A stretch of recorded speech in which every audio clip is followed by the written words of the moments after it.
Pendaftaran Pilpres rencananya akan dimajukan pada 10 Oktober mendatang. Nah, koalisi partai politik tidak mempunyai waktu yang cukup banyak untuk itu dan hingga kini masih satu pasangan bakal capres-cawapres yang sudah atau hingga saat ini baru satu pasangan bakal capres-cawapres yang sudah resmi mendeklarasikan diri. Ini Anies Baswedan dan Muhaimin Iskandar. Ada dua lagi, Ganjar Pranowo dan Prabowo Subianto yang sampai saat ini belum menentukan bakal cawapresnya meski sudah beredar bursa nama-nama kandidat yang menguat. Nah, siapa kira-kira yang akan mendampingi keduanya? Pagi ini kita akan membahas dengan sejumlah narasumber, diantaranya politisi senior PDI Perjuangan Andreas Hugo Parera dan juga ada Direktur Eksekutif Lembaga Survei Indonesia Jayadi Hanan. Dan nanti juga kita akan mencoba menghubungi salah satu perwakilan dari partai politik koalisi pengusung Prabowo Subianto. Selamat pagi Bapak-Bapak, Pak Andreas, Pak Jayadi. Selamat pagi, Pak Andreas. Ya, saya ke Pak Andreas dulu nih. Pak Andreas, ngomong-ngomong soal pendaftaran bakal calon presiden dan wakil presiden kan sudah mepet nih. Tapi tampaknya dari PDI Perjuangan dan juga mitra-mitra koalisi belum memunculkan nama-nama yang memang sudah saatnya untuk ditetapkan jadi bakal cawapres. Ada Pak Sandiaga Uno yang sepertinya masih harap-harap cemas pada PDI Perjuangan. Tapi juga ada nama-nama lain. Belakangan Ridwan Kamil katanya juga sempat bertemu dengan Ibu Mega. Jadi bagaimana sejauh ini, siapa sebenarnya nama yang paling kuat jadi kandidatnya pendamping Pak Ganjar nih, Mas Andreas? Yang pertama ini selamat ulang tahun dulu ya, Kompas TV. Terima kasih Pak Andreas. Ya. Hari ini kita ulang tahun yang ke-12. Baik, ya. Terima kasih Pak Andreas. Ya, kalau soal calon wakil presiden, soal pendaftaran ini kan kemarin ada wacana juga yang disampaikan bahwa akan ada perubahan jadwal, dan ya kita harap secepatnya kalau memang ada usulan perubahan itu secepatnya masuk ke Komisi 2 sehingga dibahas oleh oleh Kemendagri bersama dengan Komisi 2 dan KPU untuk membuat PKPU baru. Ya. Nah, karena kalau maju itu artinya waktunya menjadi ya tanggal 10 sampai tanggal 16. Artinya kita punya 1 bulan lagi gitu. Tepat 1 bulan lagi kalau itu tanggal 10 gitu. Artinya memang waktunya memang tinggal sebulan, 4 minggu. Nah, dalam kaitan itu memang hari-hari ini harus menjadi hari-hari yang menentukan gitu untuk pengambilan keputusan itu, dan koalisi atau kerjasama antar partai yang mendukung Mas Ganjar ini ya sudah mempunyai beberapa opsi nama. Ya, kita tahu bahwa ada di situ ada nama Pak Erick Thohir, ada nama Mas Sandiaga Uno, ada Kang Emil, juga ada nama Pak Mahfud. Nah, ini nama-nama ini tentu akan digodok dan dilihat perkembangan ke depannya. Ya. Juga mungkin ada figur di luar itu yang bisa jadi pada ya saat-saat terakhir menjadi pertimbangan. Tapi nanti pasti tentu para ketua umum partai akan melihat, mempertimbangkan dinamika yang berkembang dan akan mengambil keputusan yang terbaik. Kenapa? Karena kalau saya perhatikan dua hal. Artinya dalam politik itu bagaimana di dalam kontestasi pemilihan langsung adalah bagaimana kita memperoleh kekuasaan, yaitu dalam hal ini posisi presiden. Tapi juga harus mempertimbangkan bagaimana kemudian menggunakan kekuasaan, how to get dan how to use power itu. Ya. Nah, oleh karena itu ketika how to get power, tentu orang mempertimbangkan aspek-aspek yang berkaitan dengan elektoral itu penting. Tapi ketika bicara soal ke depan setelah memenangkan itu how to use power, tentu nilai-nilai itu akan menjadi pertimbangan-pertimbangan yang ya menjadi faktor-faktor yang harus dipertimbangkan. Dan saya kira kerjasama antar partai yang mendukung Mas Ganjar akan memperhatikan soal bagaimana memperoleh kekuasaan dan bagaimana memanfaatkan kekuasaan itu ke depan untuk kepentingan bangsa dan negara, untuk kepentingan rakyat. Ya, Anda tadi katakan pertimbangannya dinamika yang masih dipantau begitu loh. Jadi sebenarnya tapi dinamika seperti apa sih yang ditunggu-tunggu, momen-momen seperti apa yang ditunggu oleh PDI Perjuangan dan mitra-mitra koalisinya? Atau jangan-jangan malah nanti bikin kejutan, Pak Ganjar gabung sama Pak Prabowo nih? Ya, kejutan itu juga satu apa ya, satu bagian dari proses untuk memperoleh ya itu tadi kalau saya bilang tadi soal elektoral tadi gitu. Ya, Karena ketika bicara menuju untuk memenangkan itu kita tentu faktor elektoral itu akan menjadi pertimbangan. Tapi ketika kita bicara ke depan untuk bagaimana memanfaatkan, bagaimana menggunakan kekuasaan itu untuk kepentingan banyak orang, kepentingan rakyat, itu adalah bagaimana mempertimbangkan aspek nilai-nilai, aspek bagaimana sinergi antara kedua ya. figur tersebut dan bagaimana nilai-nilai yang akan diperjuangkan. Nah, di situ kita bicara soal bagaimana membangun suatu pemerintahan yang kuat, pemerintahan yang bisa efektif untuk ya menggunakan kekuasaan itu gitu. Di sini faktor orang itu akan ada di dalam, seharusnya ada di dalam dua pertimbangan tersebut. Baik.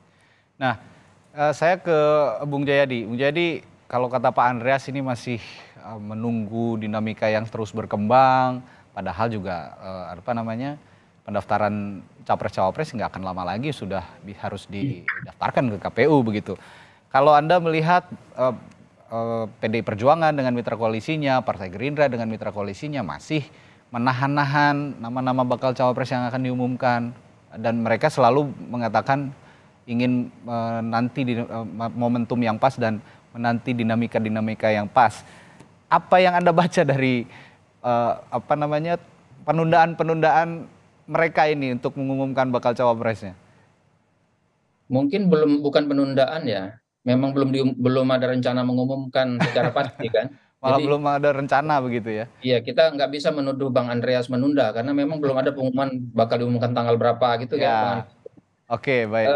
Nah, 1 bulan kalau jadi dimajukan itu kan waktunya tinggal 1 bulan. Itu waktu yang pendek kalau memang belum ada cukup kepastian sekarang. Tapi itu bukan waktu yang pendek kalau misalnya sebetulnya para koalisi ini sudah punya calon Itu yang sebetulnya. saya maksud Cuman tadi, betul. waktu aja gitu. Ya. Mungkin mereka memang masih menunggu sampai last minute. Hmm. Dinamika itu terjadi karena satu, jadi tampak masih dinamis itu terjadi karena satu memang kemungkinannya masih banyak. Kemungkinan di Pak Ganjar masih banyak. Kemungkinan untuk Pak Prabowo juga masih banyak ya. Hmm. Baru kalau tapi sudah agak berkurang ini dinamikanya karena ada satu pasangan yang sudah cukup, katakanlah ini tidak ada halangan ya. Ya. Cukup hampir pasti yaitu Anies Muhaimin. Amin. Sehingga sekarang kubu Ganjar maupun kubu Prabowo sudah bisa melakukan antisipasi terhadap Amin, kira-kira gitu. Ya. Nah, tapi antara Ganjar dan Prabowo, kalau dua-duanya maju, maka itu mereka masih saling memperkirakan antisipasinya gimana. Untuk mengantisipasi itu, mereka saling intip tuh kira-kira Prabowo bakal ngajuin siapa, kira-kira Ganjar bakal ngajuin siapa. Itu satu. Yang kedua, calon di setiap bakal koalisi ini atau koalisi ini masih banyak. Tadi Bang Andreas menyebut di koalisi PDIP masih banyak tuh, ada Kang Emil, masih ada Sandiaga Uno, Erick Thohir masih disebut. Bahkan mungkin calon seperti Mahfud dan Hovifah masih diperhitungkan karena berasal dari NU kan gitu. Itu jadi, nah kalau lagi-lagi kalau misalnya nama-nama yang dipasangkan dengan Ganjar, posisi elektabilitasnya, elektoralnya itu tidak berbeda terlalu jauh satu sama lain ketika berhadapan dengan Prabowo maupun berhadapan dengan Anies. Demikian juga di kubu Prabowo. Di kubu Prabowo kan masih cukup banyak calon yang mungkin ada ada Erik, ada Airlangga Hartarto, yang selama ini disebut juga ada Hovifah, mungkin juga ada nama lain. Itu yang kedua ya. Nah, yang ketiga saya kira kita jangan lupa mungkin saja masih ada nama baru yang bisa masuk. Ya. Terutama, pertanyaan pertama adalah apa yang akan terjadi dengan AHY misalnya. Ya, Akan kemana mereka berlabuh? Itu bisa membuat dinamika koalisi. Yang kedua, kita masih bertanya-tanya, jangan-jangan nanti Gibran masuk gelanggang. Ya. Gibran masuk gelanggang di ujung-ujung. Nah, itu bisa juga mengubah dinamikanya. Jadi faktor-faktor ini membuat masih banyak hal yang belum bisa kita pertimbangkan. Belum lagi itu kalau kita hitung faktor-faktor objektif ya, Belum lagi kalau kita menghitung faktor subjektif kualitatif. Misalnya kecocokan antara calon yang satu dengan yang lain. Yang kedua, kecocokan antara para calon dengan partai yang mengusungnya. Kan gitu. Ya. Itu kan faktor yang juga harus dihitung. Yang ketiga, seperti kata Bang Andreas, proyeksi ke depan. Proyeksi ke depan, baik secara politik maupun secara pemerintahan. Secara politik itu misalnya, bisa saja koalisi mempertimbangkan kami akan memilih calon wapres yang kira-kira tidak bakal nyapres di 2019, 2029 misalnya kan. Bisa aja. Dengan kata lain, mencari capres yang bisa selamat sampai 5 tahun gitu. Lalu kalau bisa lanjut lagi sampai 2 periode misalnya kalau menang. Misalnya, nah pertimbangan-pertimbangan ini kalau kita perhatikan dinamika sejak 2 tahun terakhir itu adalah pertimbangan-pertimbangan yang penting yang bisa mengubah komposisi nama-nama tersebut, termasuk komposisi koalisi. Jadi faktor-faktor karena banyak sekali variabel yang masih belum bisa diperhitungkan, maka memang masih akan cukup dinamis, terutama antara kubu Ganjar dengan kubu Prabowo. Baik. Ya, Bung Jayadi, sebelum saya masuk ke angka-angka hasil survei dari LSI sendiri soal sosok-sosok bakal calon wakil presiden yang potensial, saya akan tanyakan dulu dari sisi psikologis politik begitu ya. Kubu sebelah boleh dikatakan kubunya Anies Baswedan dan Muhaimin Iskandar kan sudah lebih dulu mendeklarasikan diri sebagai bakal capres dan cawapres. Tapi kubu yang dua lagi, kubunya Pak Ganjar dan kubunya Pak Prabowo ini belum. Nah, secara psikologis, mana sih sebenarnya yang lebih menguntungkan untuk mengarungi Pilpres 2024, jelang Pilpres 2024 secara psikologis? Yang satu sudah mendeklarasikan duluan, yang ini yang dua masih belum mendeklarasikan. Secara psikologis politik, ada untung ruginya nggak? Menurut saya secara psikologis, simbolik dan politis itu sama aja. Sama saja ya. Sekarang atau tidak. Pertanyaannya sudah ada calon apa belum, itu aja masalahnya. Mengumumkan itu bisa sama aja. Kenapa?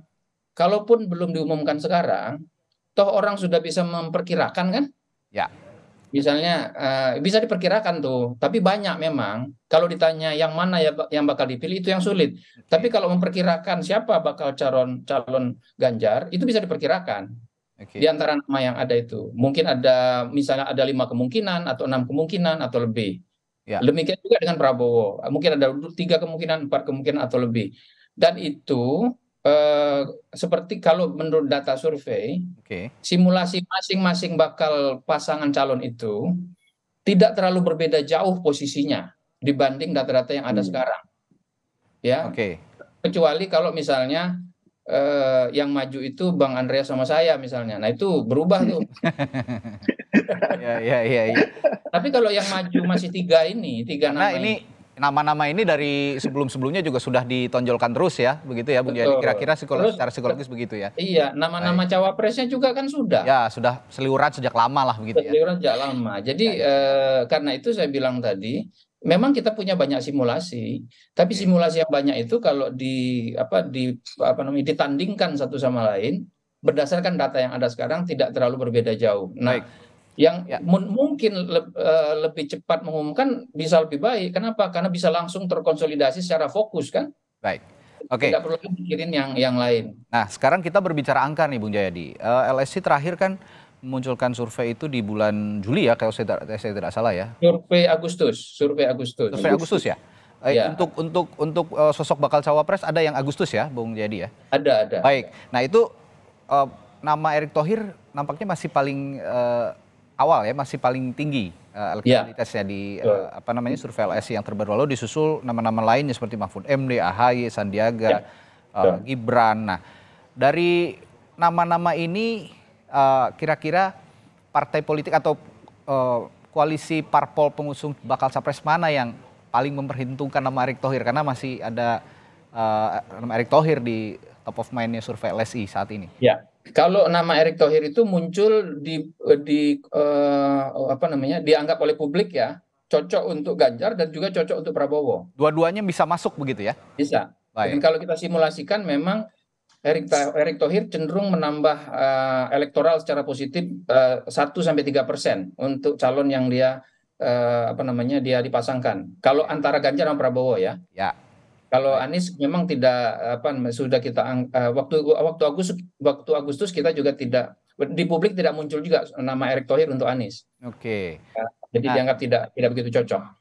dua-duanya masuk. Nah, Jadi ya, pilih, maka itu saya bilang ya, sekarang kan pertimbangannya berarti bukan semata-mata elektoral kan, oke, tapi pertimbangan lain. Pertimbangan bisa jadi pertimbangan sifatnya kualitatif simbolik. Apa itu kualitatif simbolik? Misalnya apakah akan mengutamakan warga NU atau bukan? oke, Itu artinya strategi yang dipakai adalah mengantisipasi Amin kan gitu.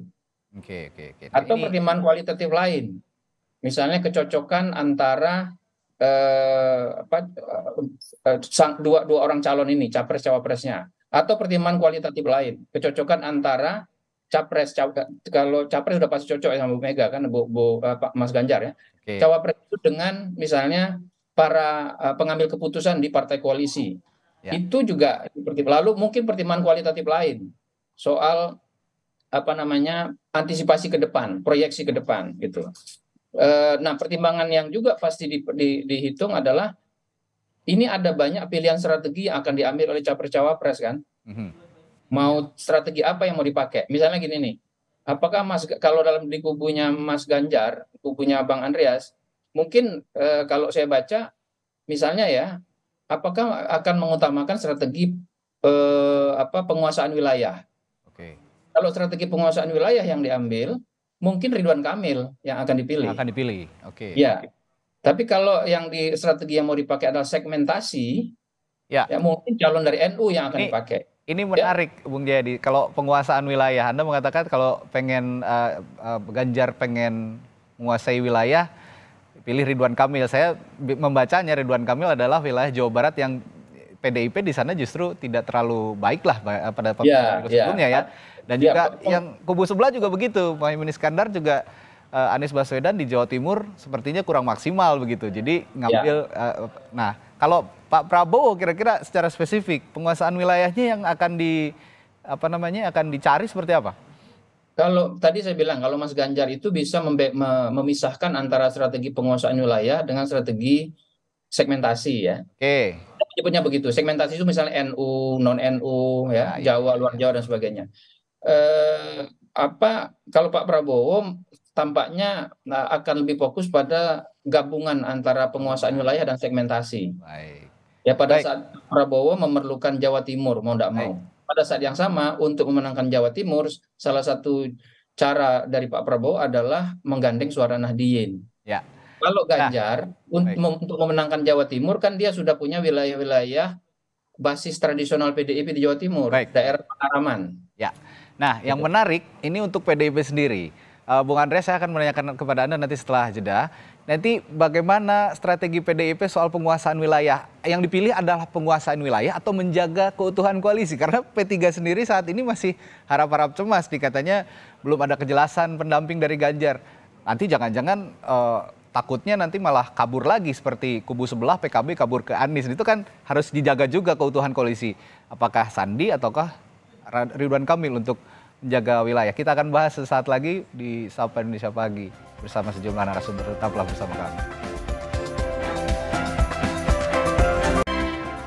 Kembali di Sapa Indonesia Pagi, kita masih memperbincangkan siapa sebenarnya akan dipilih dua bakal capres Ganjar Pranowo dan Prabowo Subianto untuk mendampinginya di Pilpres jadi bakal cawapres. Nah, masih bersama kami sejumlah narasumber, politisi senior PDI Perjuangan, ada Bung Andreas Hugo Pereira dan juga peneliti dari Lembaga Survei Indonesia, Bung Jayadi Hanan. Saya tadi sempat menanyakan ke Bung Andreas sebelum jeda.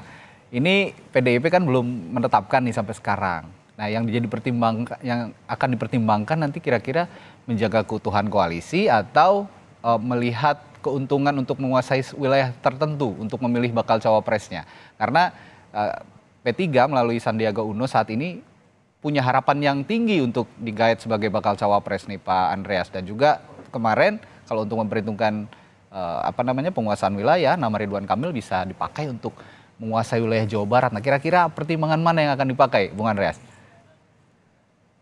Ya, bisa jadikan kombinasi antara berbagai aspek tersebut gitu.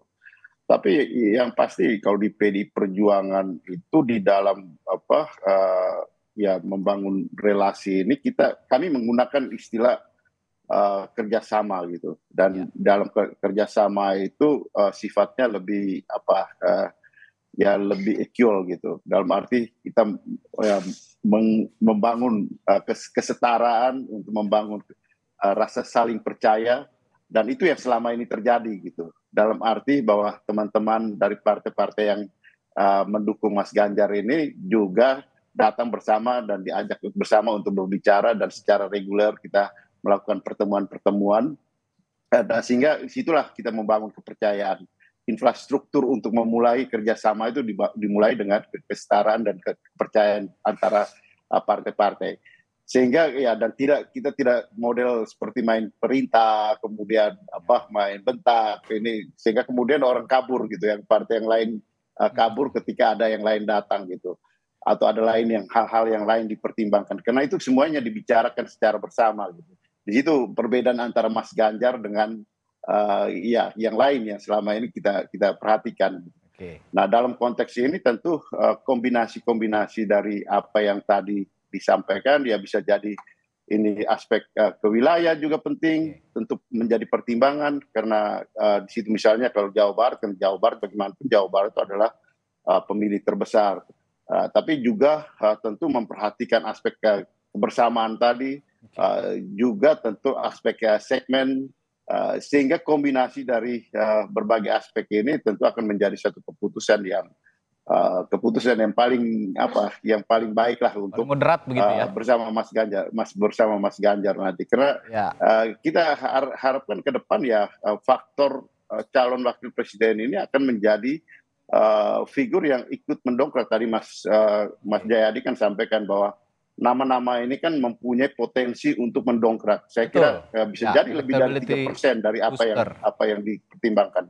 Ya, ini jadi electability booster, bisa ngeboost elektabilitas si capresnya begitu. Ini makanya saya paham juga kenapa mitra-mitra koalisi PDI Perjuangan dan mitra koalisinya ini masih sangat berhati-hati untuk memilih bakal capres. Tapi Pak Andreas tadi menjawab sosok yang paling moderat yang akan dipilih, yang bisa menguasai wilayah dan juga yang bisa menjaga keutuhan koalisi. Nah, kalau bicara soal Ridwan Kamil, Bung Andreas, ini kan kemarin sempat ngobrol sama Bu Mega katanya.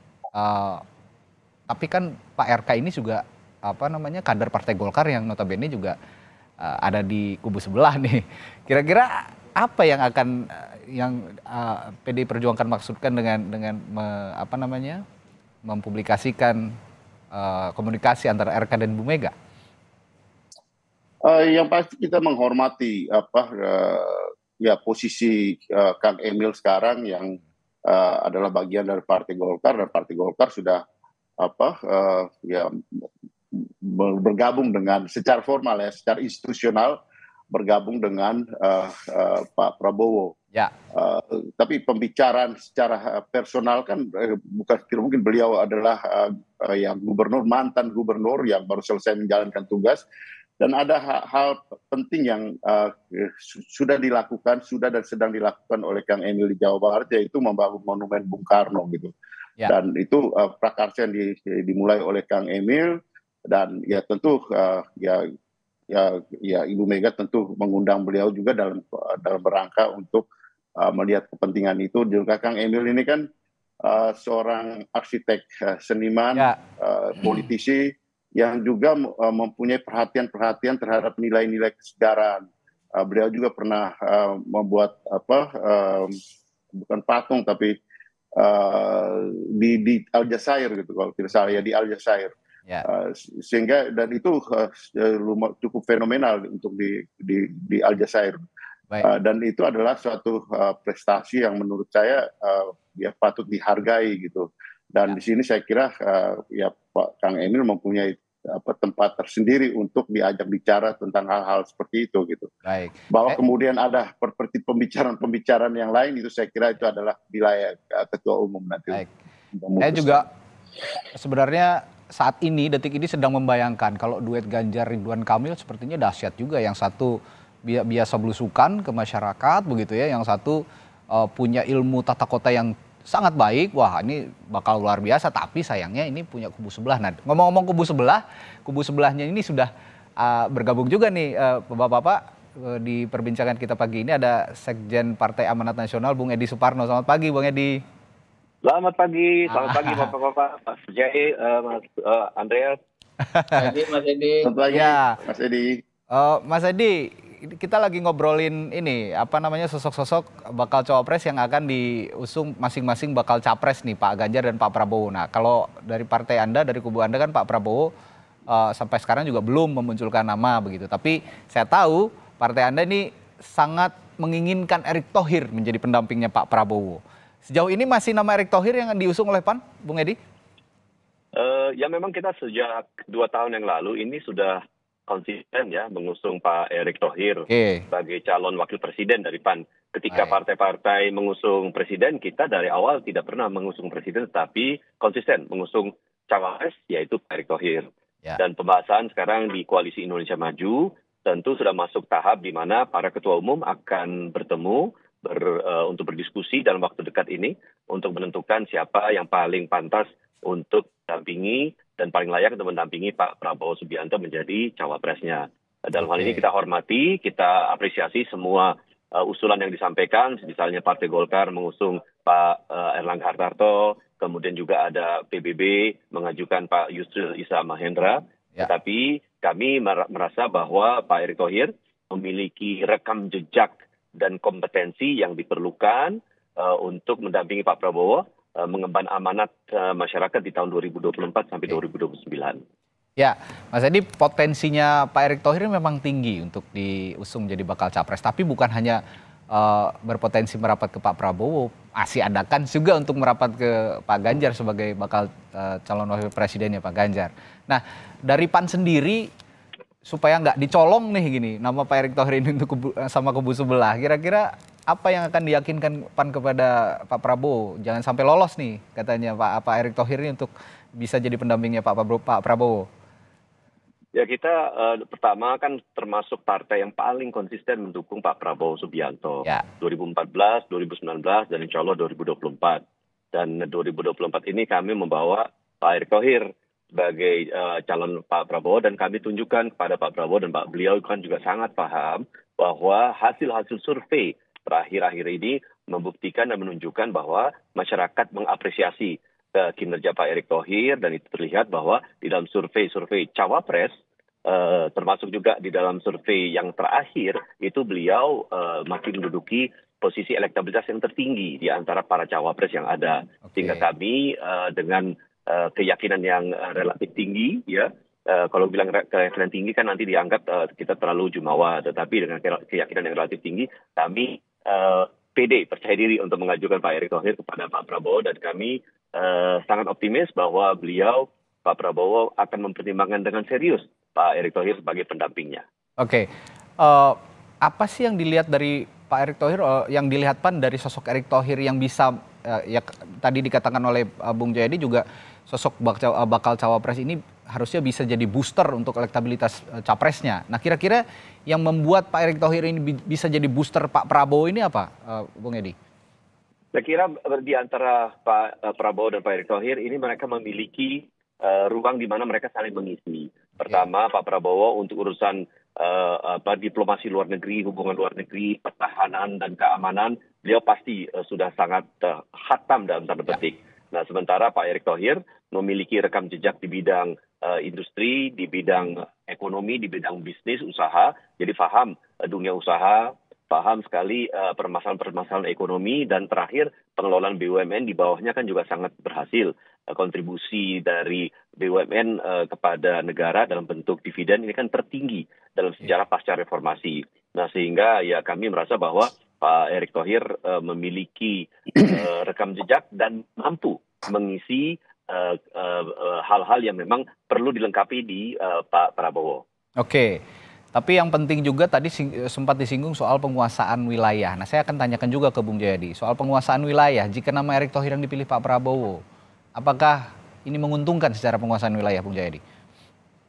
Pak Erick Thohir itu cenderung lebih merata kekuatannya di berbagai wilayah Indonesia, ya.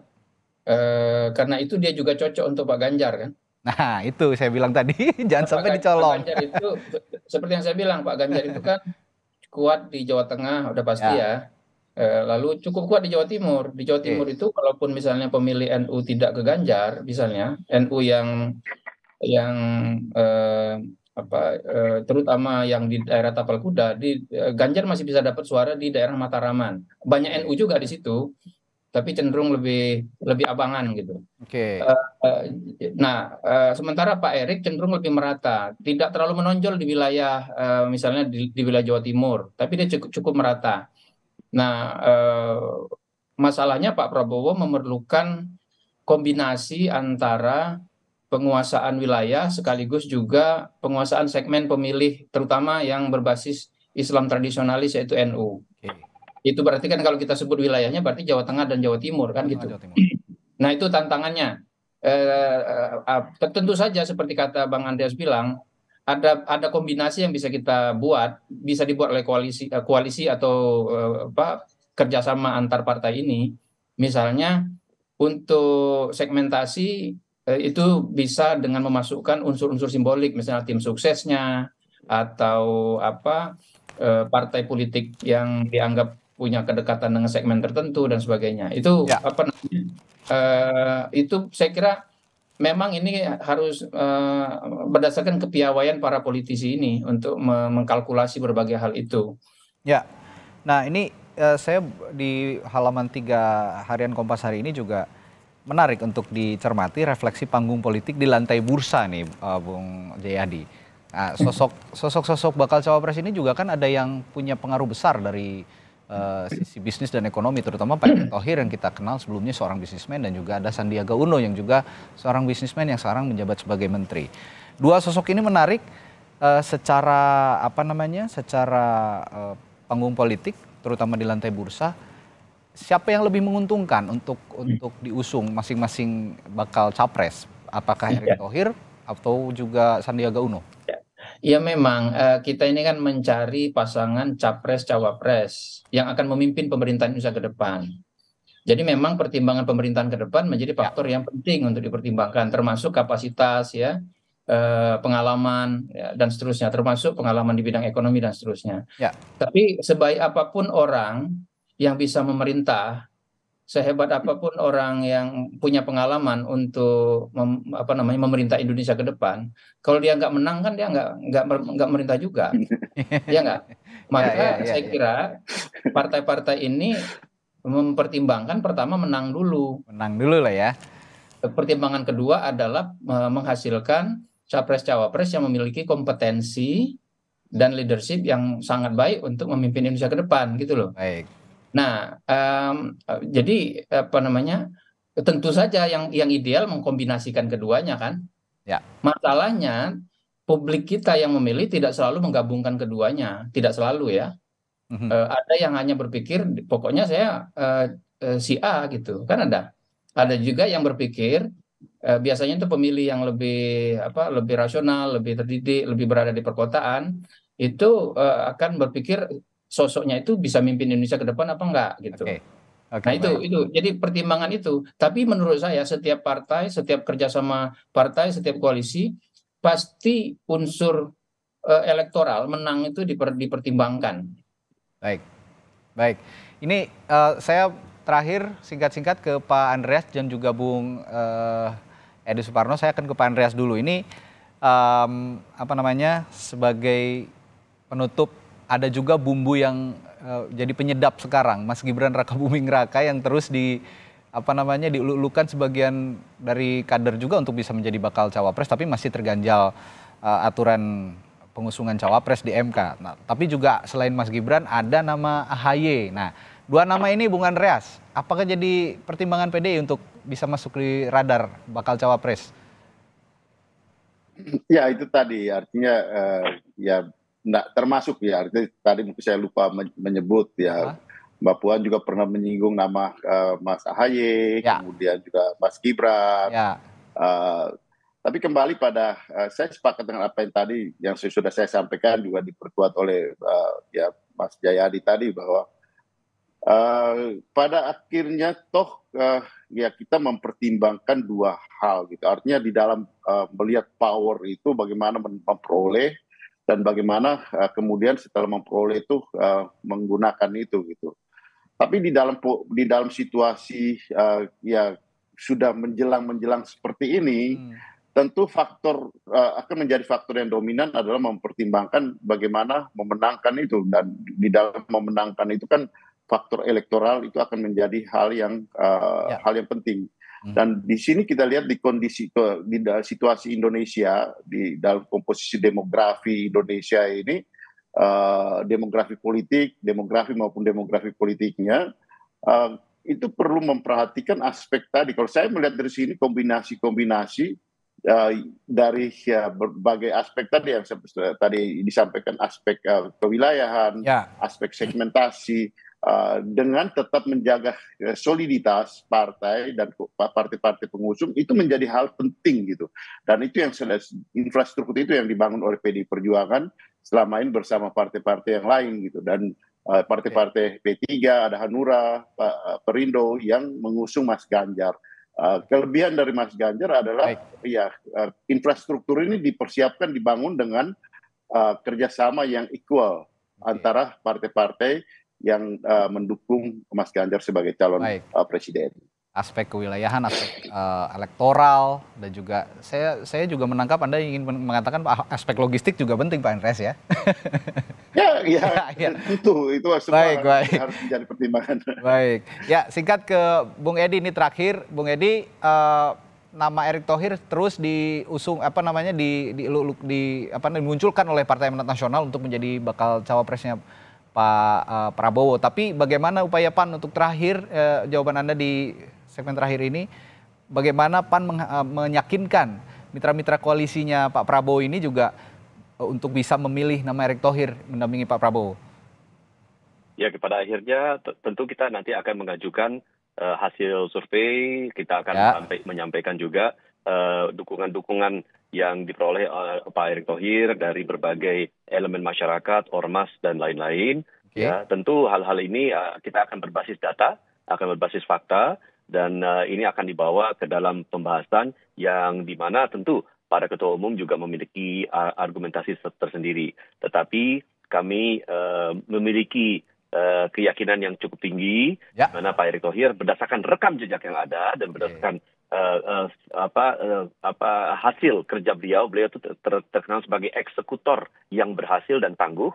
Itu kami bisa meyakinkan para ketua umum untuk bisa menerima Pak Erick Thohir sebagai pendamping dan meyakinkan Pak Prabowo juga. Ya, saya tangkap kembali ini aspek elektoral, aspek ketokohan juga dipertimbangkan oleh Partai Amanat Nasional untuk mengusung Erick Thohir sebagai bakal calon wakil presidennya Prabowo Subianto.